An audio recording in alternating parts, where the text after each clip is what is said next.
we could just get an opening statement from you in regards to tonight's match. Yeah. Thanks for being here. Certainly disappointed to have a contending team and then to lose, but it was a great match. Anybody that's a volleyball enthusiast had to enjoy watching the match tonight. Two teams competing, slugging it out, playing great defense. And we're disappointed with the loss because we felt like we had enough momentum going here late in the season to make a real deep run. And not that going to the Sweet 16 is not deep, but we had plans to try to go a little bit deeper. But I give credit to Minnesota. They have some of the best arms in the country, and they proved that tonight down the stretch. I thought we did a great job of defending them in games 1, 2, and 3. I think that we had them hitting probably the lowest they've hit all season, I'm sure. And then they picked some things up in game 4, and we couldn't make the adjustments that we hoped to. And they got a little bit of separation, about a 3-4 point separation there toward the end. And despite, I thought, a gallant and gutsy and determined effort by our team, we just couldn't quite catch back up. But I'm very proud of the performance tonight, extremely proud of this team, what our seniors have done. Assistant Coach John mentioned in the locker room that of all of our classes that we've had, this team has the best, the senior class has the best winning percentage in NCAA tournament play. There were 7-3. And now instead of just hoping to get to a Sweet 16, the goal is now, I think, going beyond that, and that's the plan. So proud of these three as well. They did a great job tonight, and again, disappointed, but very proud. Okay, we'll open it up for questions from student athletes. Carly, I think in a lot of facets of the game, you outplayed Minnesota tonight, but you guys kept shooting yourselves in the foot with a net violation or whatever it might be, just a hitting error at the wrong time. How tough was that to overcome, to know that you had fought back to tie it so many times at certain points, and you guys never really seemed to get over that hump? Well, we were very excited to get back once we were down some points, but every time you get back, you're very anxious to win the point, to get the next point, and sometimes you just make those mistakes. They're not errors that you want to make, but it's something that just happens. Rachel, talk about what Minnesota did to kind of take you out of it offensively. You weren't able to get those dump kills. They seemed like they were keen on you, knowing that you might try to sneak one by at any time, and you didn't have the success that you've had doing that a lot of times this season. Yeah, well, they're a great defensive team, and I kind of felt them there all match. They were keen on it. There were probably opportunities that I had that I didn't take, but they're a great defensive team. Ariel, at any point did you start to wear down? I think you were averaging something like 20 swings a set, and they were going to go to you until your arm fell off tonight, I think, and it just so happened that Minnesota kind of saw that too. Yeah, I took a lot of swings, but I just kept fighting through it. I think that as a team we did the best that we could tonight and just kept fighting. For all three of you, just when you have goals, all season you talked about Final Four, winning Big Tens, and they're goals that didn't happen, and it's nice to have those goals, but how much does it hurt to set those goals and then not achieve them? Looking back in the grand scheme of things. I think when you set a goal, you set your mind to it, and I don't think we lacked that. We did set our mind to it. Anybody who was in the gym, we came in every day and had a great effort. The result may not show that we were a Final Four team, but I think we know deep down we were a Final Four team. Just because we didn't execute tonight, it doesn't matter. We still were.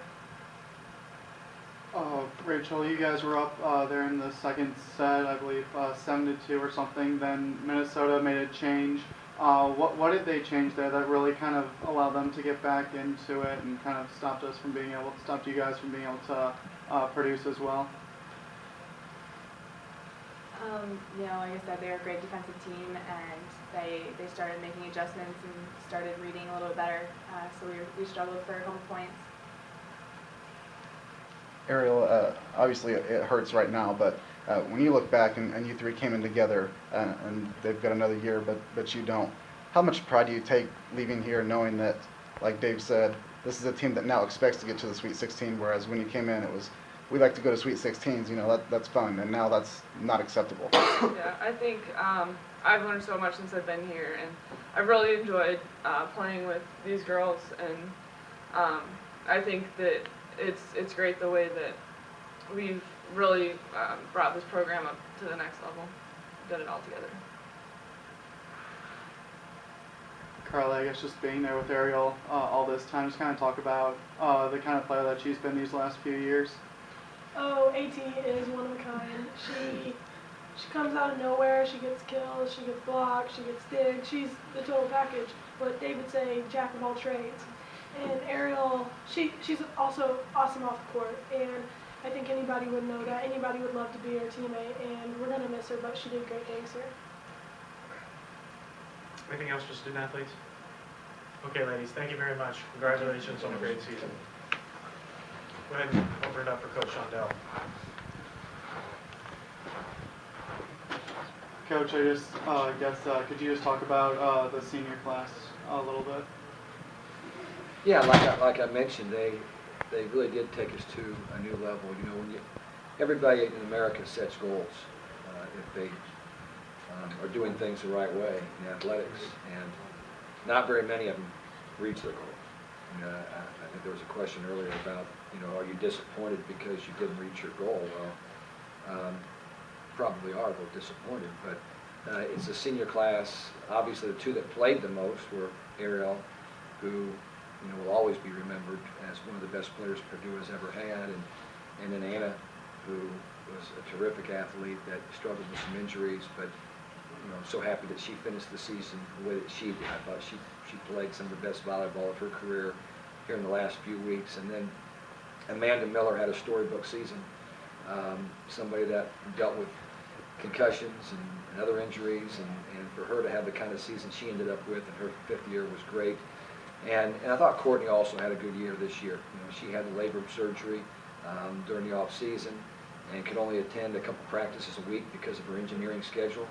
And that's one thing that, you know, a lot of people don't understand is, you know, we have kids that aren't practice because their focus is on academics, and that's number one, obviously, here at Purdue. But it's a great group that has taken us to a new level, and I think they've helped lead the younger players to understand how you get there. Dave, how tough was it? Just all night, I asked Minnesota's players about this. You guys were behind 1 or 2 points, it seemed like, the final 3 sets the entire time, and you'd catch up and the crowd would go crazy, but you expended so much energy catching up, and then Minnesota would go on 2 or 3 straight point run, and it just seemed like all night you kind of had to play catch up against them. Certainly, I mean, in the second 2 games, that was a lot the case. I don't think that was as much in the first couple of games, but that's, you know, volleyball is that way, and volleyball's a game of mistakes. And, you know, I thought these 2 teams, for the most part, played really solid volleyball. I was proud to be a part of the match. I mean, I know when our team plays well, and I know when we're playing against a team that's playing well, and I sensed that tonight. I don't know what I could have asked more out of my team tonight than what they gave us. We're playing against some real women on that other side of the net. I mean, that is as physical of a team, and no team in America that I've seen this year has better arms than what they do. And for us to play the kind of defense that we played tonight, I was proud of the way we played. We come up short a couple of times. There were some mistakes down the stretch that we made that we would have preferred not to. Yeah, but you know, had we finished the deal, they'd have felt the same way, and that's the way it is. But I was just thrilled to have that kind of a crowd tonight, and for our team to go out and compete the way they did. And I mean, my hope is that people walked out of here feeling like that was a heck of a match. Those are 2 great teams slugging it out, playing their hearts out for a chance to advance in the tournament. Coach, yesterday you were saying how you really like having a lot of experience on this team going into the NCAA tournament. Just kind of talk about like the freshmen Annie Drews and Amanda Neal, who have never really been in a tournament setting like this before, and just how well they both were able to step up tonight. Well, I was proud of both of them. Annie Drews is a monster, and we're really lucky we have her on our side. And, you know, I thought about starting her tonight. We've been kind of bouncing back and forth between Catherine Rybarczyk and Annie Drews. They're both really talented. Rybarczyk had been the hot shooter the last couple of matches, and I wanted to go with her because she does have a little experience over her. I don't think that Catherine was bad, but I felt like we needed to make an adjustment. Somebody new out there, and Annie came in and, you know, offensively provided some good things. She always brings enthusiasm, so she's a nice player to come off of the bench. And we did not anticipate Amanda Neal developing as quickly as she did this season. She was terrific tonight. There were a couple of times that, you know, she got hurt against their serve, but she was fabulous. Amanda was fabulous. So it's nice that those kind of kids got the quality experience they got this year. And we returned a ton of talent. And I know everybody's going to look at, well, you know, Ariel Turner had 76 swings, and she ends up getting half your swings every night. And I hope every opponent in the country feels like, you know, we don't have anything coming back. But we know what we've got, and we've got some terrific players coming back. Kind of on that, Carly's somebody who you wouldn't have coming back, and then last year the circumstances changed for her and she got hurt and redshirted her. How big is that now when you look at it, that she's going to have another year to work with these young DSs that, you know, a couple of them this year didn't play at all? Well, certainly on the positive side, it's good for next year. It was bad for last year when we didn't have her, and we lost some matches because of that. But I think to have her experience and her leadership, she is as natural of a leader I've ever coached. I mean, she is a take-charge individual, as you probably have learned by now. And so it's always nice to have that kind of a person in your camp. And I think we've got some really good leaders in that class. And 4 redshirt juniors that will become redshirt seniors with Hillary Fox, give us 5 seniors in that group. And Fox is another person that has just played beyond where we thought she would play as a defensive specialist. She came in as an outside hitter with very little backcourt experience. And here she is, you know, a couple of years later, turning into a great ball control player. Anything else for Coach? Coach, thank you very much for your time. Thank you.